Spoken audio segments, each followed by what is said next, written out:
खालापूर तालुक्यातील विविध विभागातील विविध पक्षातील कार्यकर्त्यांचा भाजपमध्ये पक्षप्रवेश सुरू आहे। कर्जत खालापूर विधानसभा भाजपमय करण्याचा संकल्प कार्यकर्त्यांनी घेतलाय। विशेष करून सासगाव जिल्हा परिषद वॉर्डमध्ये पक्षप्रवेश सोहळा सुरू आहे। माजी आमदार सुरेश लाड यांच्या कार्यप्रणालीवर विश्वास ठेवून तसेच माजी जिल्हा परिषद सभापती नरेश पाटील यांच्या नेतृत्वाखाली खालापूर तालुक्यात भारतीय जनता पक्षात पक्षप्रवेशाची मालिका सुरू आहे।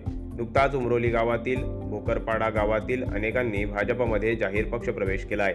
रोहिणी पाटील, उषा पाटील, उज्ज्वला पाटील, सुषमा पाटील, शालिनी पाटील, उषा दुधाने, प्रतीक्षा दुधाने, रेश्मा दुधाने, रसिका घोंगे तसेच तुकाराम पाटील, जनार्दन पाटील, अनंता दुधाने, महादेव पाटील, लक्ष्मण पाटील, प्रवीण पाटील आदींनी भाजपमध्ये पक्षप्रवेश केलाय।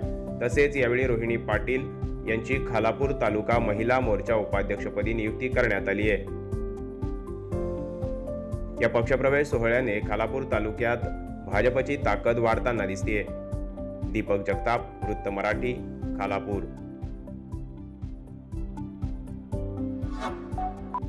Like, comment, share and subscribe.